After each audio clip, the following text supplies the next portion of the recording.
Hello, my crazy algebra students. If you have not answered A, B, C, D, and E and read through the whole front page of Concept 52, then you should stop the video and do that and answer those questions first. If you have already, stay tuned. So, as you can see here are the answers to what you should have in your chart.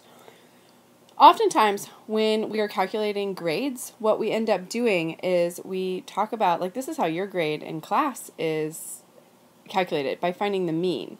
And in this problem, Joe and Sue both end up having the same mean. But if you really look at their scores, like, Joe has some really low scores in here, and then he got some really high scores. And Sue has been, in the 70s pretty much the whole time. They both end up with the same mean. So it's really hard to answer those questions like, who do you think has a better overall performance? It's kind of ends up being like your opinion. You might end up saying, well, Joe does better because his median is 85, so half his scores are 85 or above, and Sue's scores, half of them are 73 or above, so he's obviously doing better. And then his mode is 96 and all of that. But then we also want to take into mind the range. So Joe, right here, his range is 51, and Sue's range is 7. So if we're talking about consistency, who's going to consistently score better? It's probably going to be Sue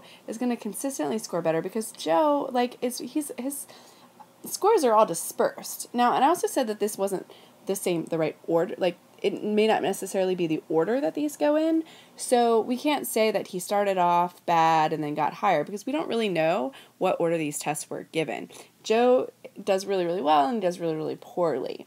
So it's a matter of opinion, but that one question at the very end, question E, whose data would be considered less dispersed, you would say Sue there. Sue is less dispersed, and the range is what's going to help us figure that out.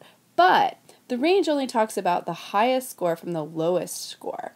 And so there's all these other different statistical numbers that we can come up with, and one is called the mean absolute deviation, or the MAD.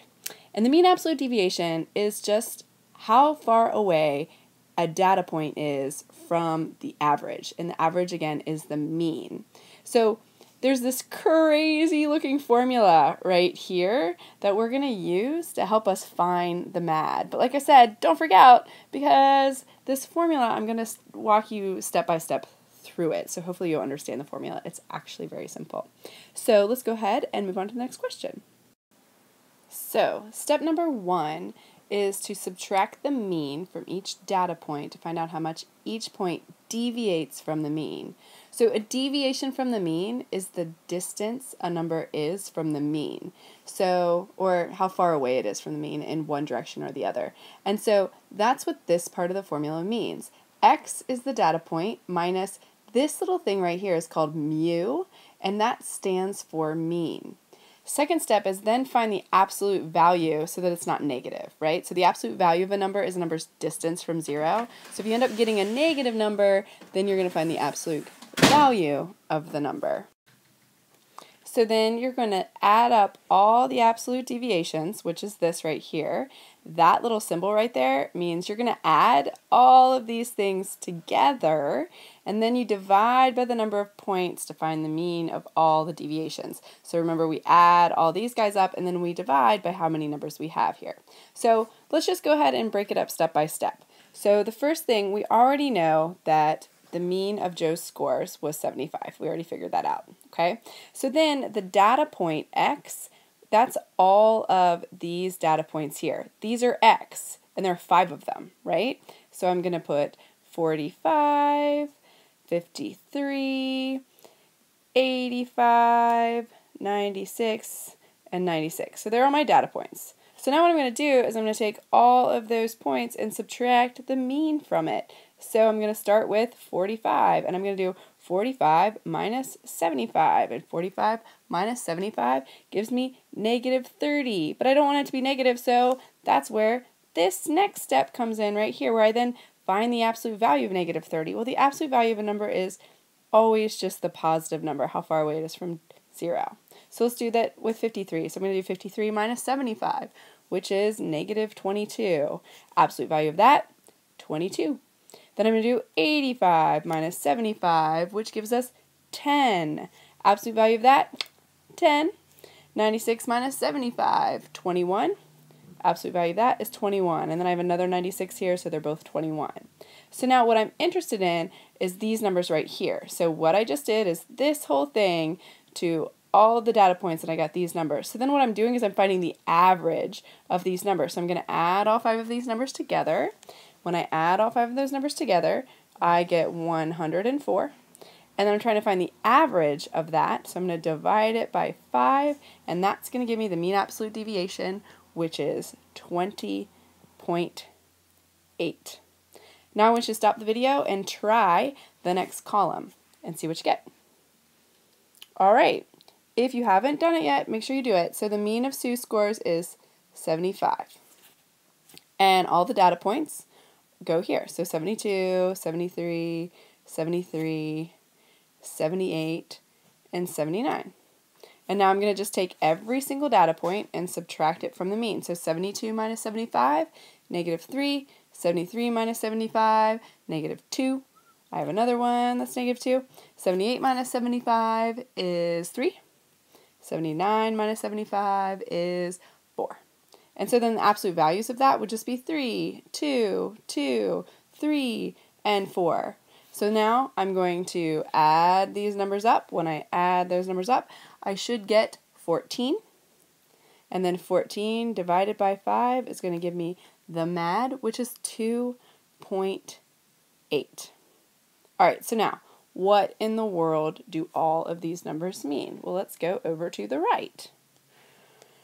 What these mean, this is, the MAD is basically the average distance a number is from the mean. So like each data point, what we just did is we found out how far away every single number was from the mean, and then we averaged them together. So Joe's MAD was 20.8.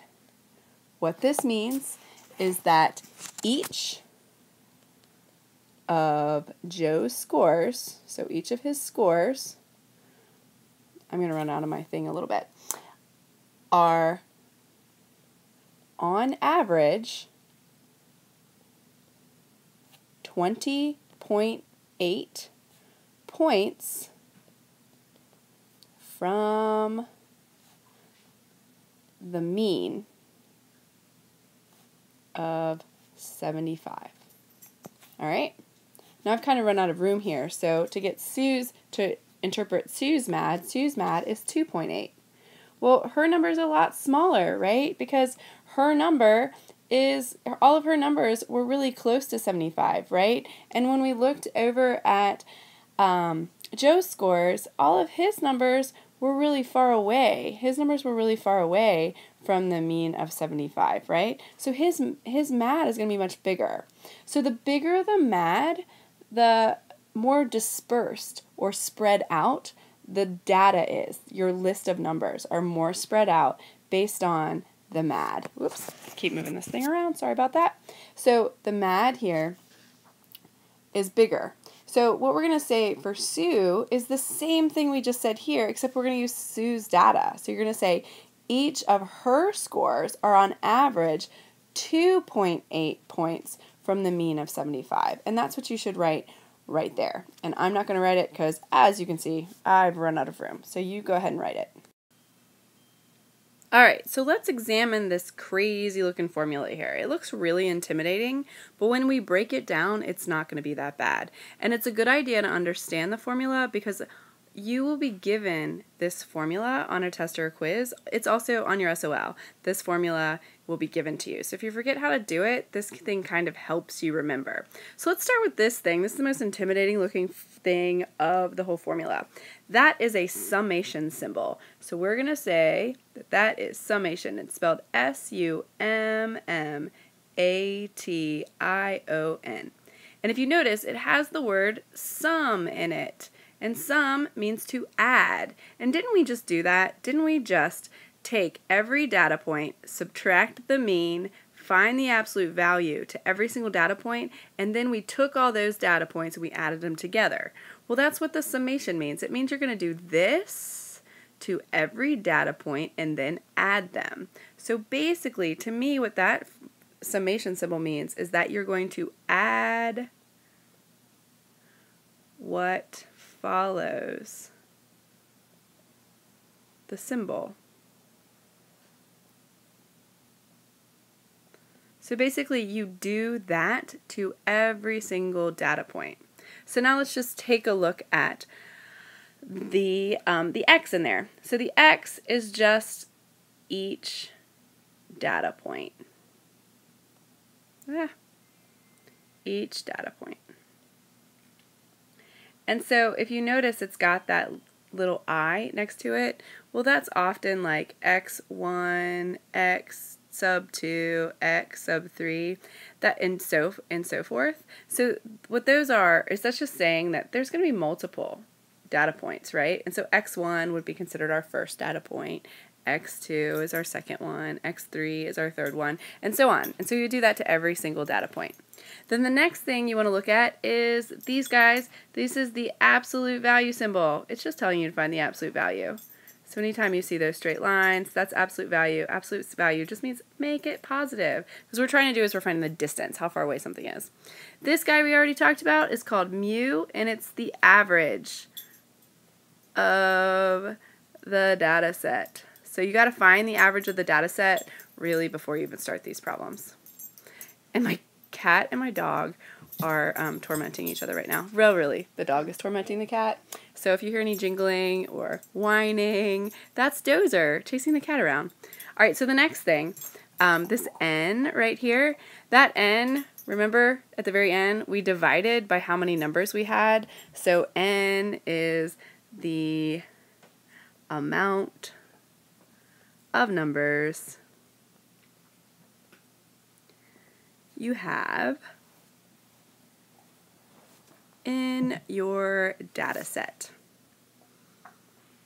All right, so when you do these types of problems, you can go ahead and use the chart that we just did to help you, or I'm going to show you how to actually use the formula. So now we're going to change up Joe's results.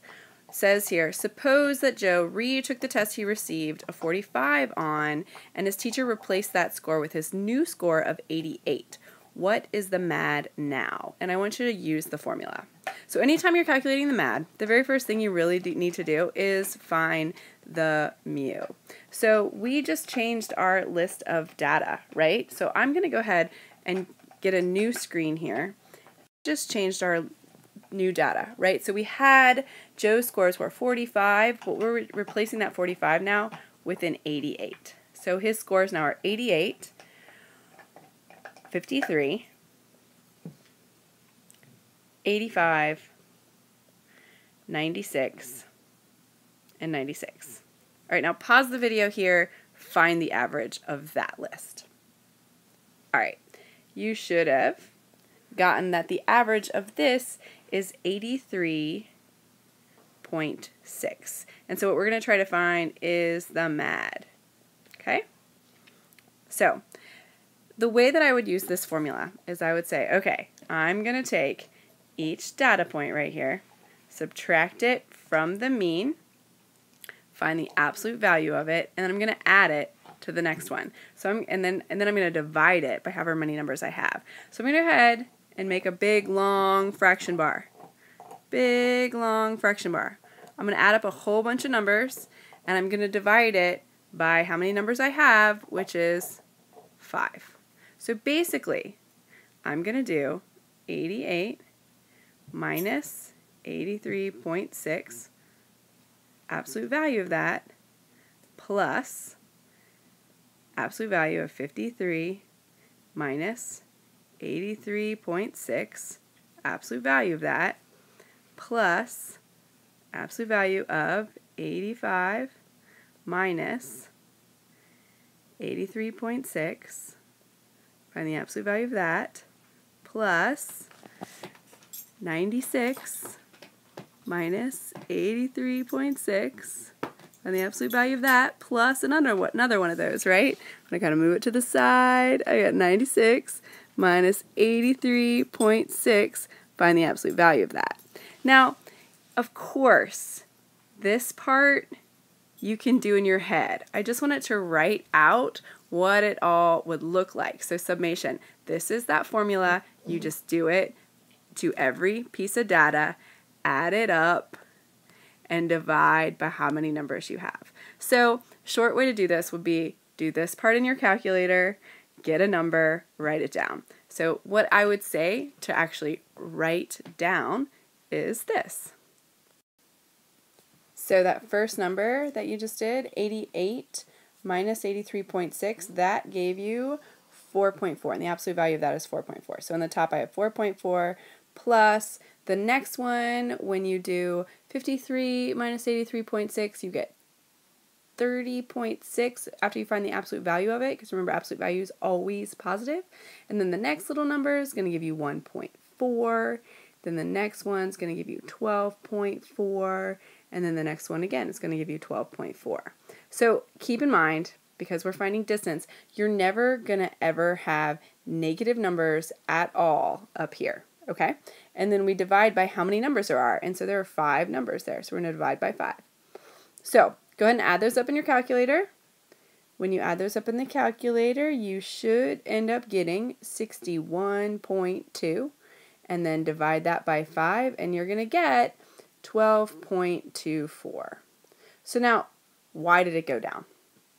So think about that. It went down because, didn't I replace that first score, that lowest score of 45, with a higher number? So now my average distance from my mean just got a little bit closer. And so now this means that all of his scores are about 12.24 points away from the new mean of 83.6. So make sure you write that down. That's your new mad there. All right, next problem. So now we've got some numbers here, which are the maximum speeds of roller coasters and miles per hour. So these are all the maximum speeds. And I want to find the mad of it. I want to see how far away each of these numbers is from the mean. So remember, first step, find the mean.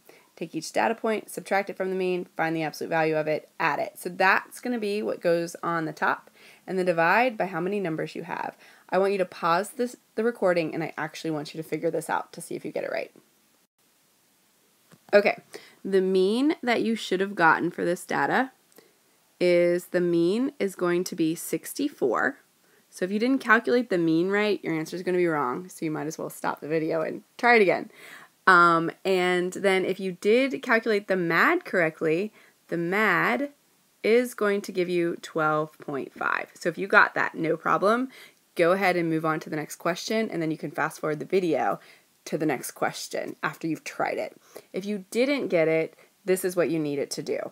So you would start by doing 58 minus 64, find the absolute value of that, and that's going to give you 6. Plus, then the 88 minus 64, well, that's going to give you 24, the absolute value of that, 24. And then you have another 24 in here by doing 40 minus 64. So 40 minus 64 is going to be negative 24, but that's the absolute value, so you're going to get 24 there. And then 60 minus 64, well, that gives you negative 4, but we want the absolute value, which is positive 4. And then the next one, 72 minus 64, well, that's going to give you 8. And then 66 minus 64, that's 2.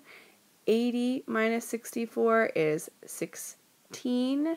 48 minus 64 is going to give you negative 16, but we find the absolute value of that, and that's positive 16. So there are your top numbers, and now we're going to divide by a total of 8, because you have 8 total numbers there. So divide by 8.